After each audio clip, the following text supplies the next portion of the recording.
So, today we're going to talk about something that's often, well, shrouded in silence: miscarriage.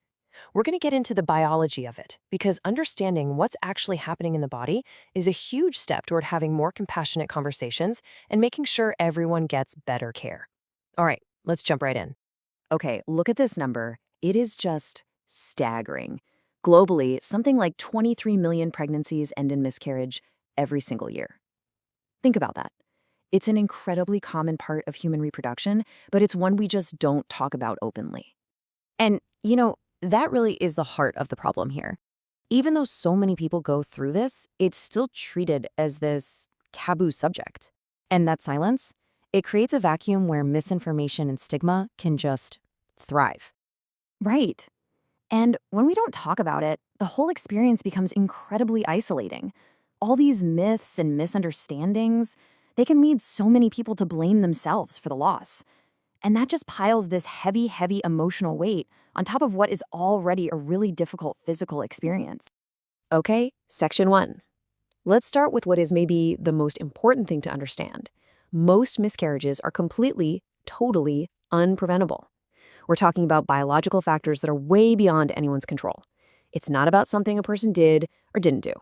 And to really put this into perspective, look at this stat. It's pretty wild. For every 3 eggs that get fertilized, only one, just one, on average, actually progresses to a live birth. That really just shows you how many hurdles there are in those super early stages of development. So, what is actually happening on a biological level? Let's zoom in on those first 12 weeks of pregnancy. This is the window when the vast majority of miscarriages happen, and it's a time of this really intense, super carefully choreographed biological dance. Okay, so this slide shows this absolutely critical hormonal switch that has to happen. In a normal menstrual cycle, right, your hormone levels eventually drop, and that triggers a period. But if that egg gets fertilized, it starts pumping out a brand new hormone, HCG, and that just changes the entire game. It's basically a signal that shouts, hey, hold on, don't shed the uterine lining, we've got an embryo here. So what is this master hormone, HCG? Well, it's got 2 really critical jobs. Job number 1, it tells the ovaries to keep making progesterone and estrogen, which keeps that uterine lining thick and rich with blood. And job number 2, which is just as important, it actually talks to the uterus itself and stops it from rejecting the implanting cells like there's some kind of foreign invader. It's literally the key that unlocks the door to a sustained pregnancy. All right, so if that's how it's supposed to work, what happens when things go wrong? Let's get into the main reasons why this very delicate process can get disrupted in those early weeks. So the very first hurdle is just implantation. And wow, it's a big one. For reasons we don't totally get yet, as many as a third of all fertilized eggs just don't manage to properly attach to the uterine wall. These are pregnancies that end so early that they often go completely unnoticed and are just mistaken for a regular period. But for the eggs that do implant, there's another huge factor, and it's this. The vast majority of miscarriages, we're talking well over 60%, are caused by chromosomal abnormalities. Think of chromosomes like the blueprints for building a body. An abnormality means there was a random typo in the blueprints right from the very beginning.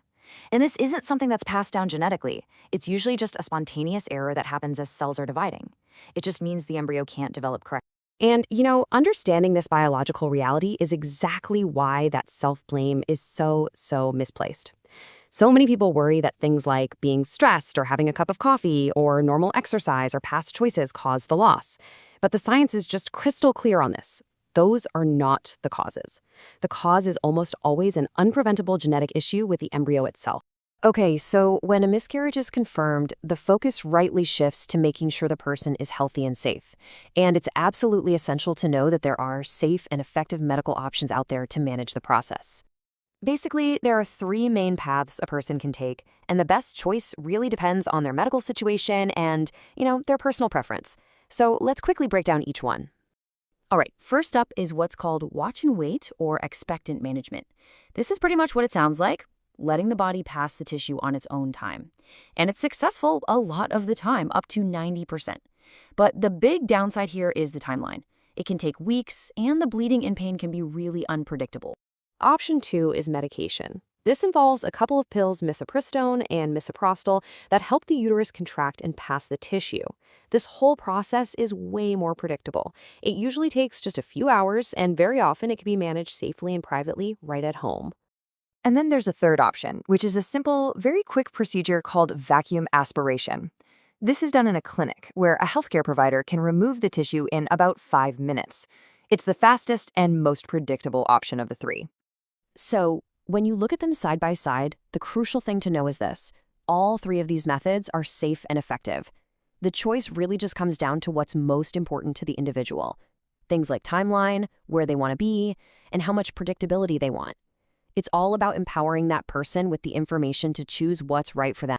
So, having these options is one thing, but actually being able to access them, that's another story entirely. And this brings us to a really critical, much broader issue in healthcare. And let's be super clear about why this matters so much. If a miscarriage is incomplete and isn't treated properly, it can be really dangerous. It can lead to severe, even life-threatening complications like a major infection or hemorrhage. So access to this kind of care isn't just a nice to have, it's absolutely essential. Now, here's where things get complicated. The medication and the procedure that are used for miscarriage management, they're the exact same ones used for induced abortions. And because of that overlap, these totally essential treatments can become really hard to access. They can be restricted or in some places even criminalized. And you can see here this problem is actually part of a much, much bigger crisis. Over half of the world's population, that's 51%, doesn't have reliable access to even basic health care. So for billions of people, essential reproductive health services like these are just completely out of reach. Ultimately, it all just comes down to this: losing a pregnancy can be a devastating, overwhelming experience. And in a time like that, when someone is so vulnerable, what they deserve, what every single person deserves, is compassion, support, and access to safe, life-saving medical care. So it really leaves us with this question, right? We live in a world where we have the medical knowledge and the tools to help. So how do we move forward? How do we break down the silence and the stigma and make sure that every single person has access to the compassionate, life-saving care they need?